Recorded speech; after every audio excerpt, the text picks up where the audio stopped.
नमस्कार दोस्तों, स्वागत है आपके अपने चैनल में। आज हम बात करेंगे बिहार की कला के बारे में, जिसमें से हर साल बीपीएससी मेंस में क्वेश्चन आते रहते हैं। इन कलाओं में प्रमुख है मौर्य कला, पाल कला, पटना कलम, मधुबनी, मंजूषा पेंटिंग एवं अन्य कलाएं।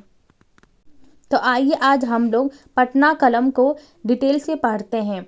पटना कला, जिसे पटना कलम या कंपनी स्कूल ऑफ पेंटिंग भी कहा जाता है, यह भारत की सबसे अनोखी पेंटिंग शैली है जिसने आम लोगों की जिंदगी को कागज पर सजीव बना दिया। अगर आप बीपीएससी की तैयारी कर रहे हैं तो यह टॉपिक बार बार पूछा जाता है। तो चलिए शुरू करते हैं पटना कला का पूरा इतिहास और इसकी खास बातें। पटना कला एक मुगल कालीन पेंटिंग का स्थानीय रूप है। इसकी शुरुआत 18वीं शताब्दी में पटना बिहार में हुई। इसे कंपनी पेंटिंग इसलिए कहा गया क्योंकि यह ब्रिटिश ईस्ट इंडिया कंपनी के दौर में विकसित हुई। यह भारत की पहली पेंटिंग थी जिसने आम लोगों का दैनिक जीवन, त्योहार, बाजार, किसान और मजदूरों की गतिविधियां पेंटिंग में दिखाई। तो आइए जानते हैं इस पटना कला की शुरुआत कैसे हुई। मुगल साम्राज्य कमजोर होने लगा 18वीं सदी में। तो मुगल कलाकार अपने जीवन यापन के लिए दिल्ली, लखनऊ छोड़कर पटना आ गए।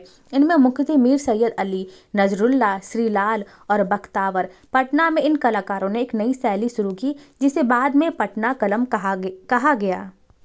पटना कला को आखिर कंपनी स्कूल क्यों कहा गया, तो आइए हम जानते हैं। क्योंकि अंग्रेज अधिकारी, विदेशी व्यापारी ये कलाकारों से पेंटिंग बनवाते थे। इन पेंटिंग में भारत का बाजार, मेलों, नदियाँ, नाच गान, पान की दुकानें, मछली पकड़ना आदि का दृश्य होता था।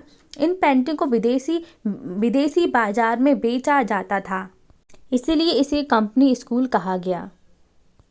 आइए जानते हैं पटना कला की मुख्य विशेषताएं। पटना कलम चित्रकला लघु चित्रकला की श्रेणी में आती है। इसे ज़्यादातर कागज, हाथी दांत, चमड़े, धातु, अबरक आदि पर बनाया जाता है।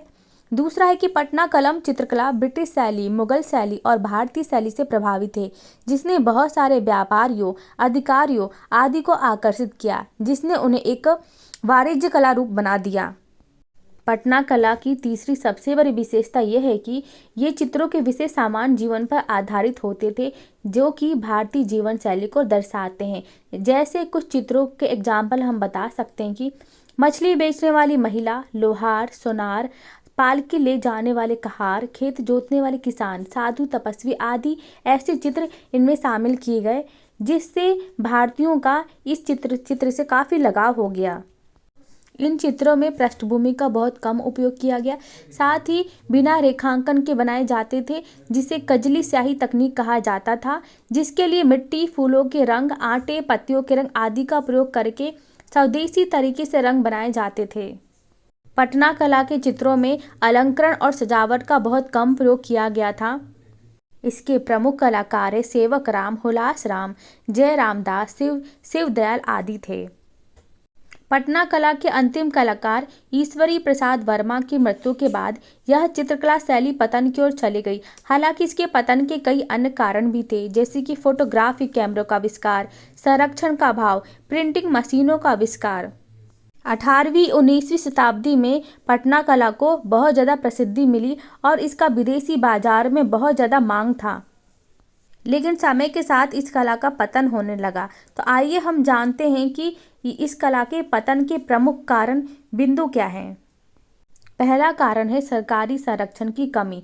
मुगल काल, ब्रिटिश शासन या स्वतंत्रता के बाद के युगों में सरकारी संरक्षण की कमी के कारण पटना कला चित्रकला के कलाकारों का निरंतर पलायन होने लगा।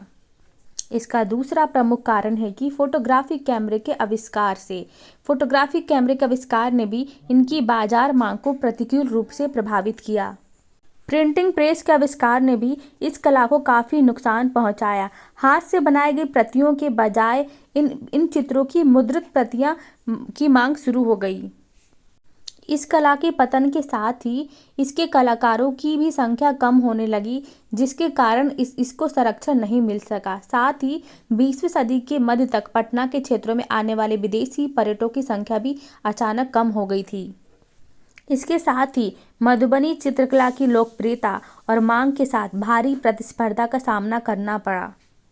तो इस प्रकार पटना कलम पेंटिंग बिहार की सबसे आकर्षक लघु कला थी, जो प्रचार और संरक्षण के अभाव में अपनी शान खो चुकी थी। तो इस प्रकार आज हमने पटना कला के महत्वपूर्ण बिंदुओं को कवर किया है। इसके साथ ही हम अगले लेक्चर में पटना कला से संबंधित एमसीक्यू और मेंस क्वेश्चन को हम देखेंगे, ताकि हम समझ सकें कि एग्जाम में कैसे क्वेश्चन आते हैं। अगर आपको यह लेक्चर अच्छा लगा तो इसे शेयर कीजिए। धन्यवाद।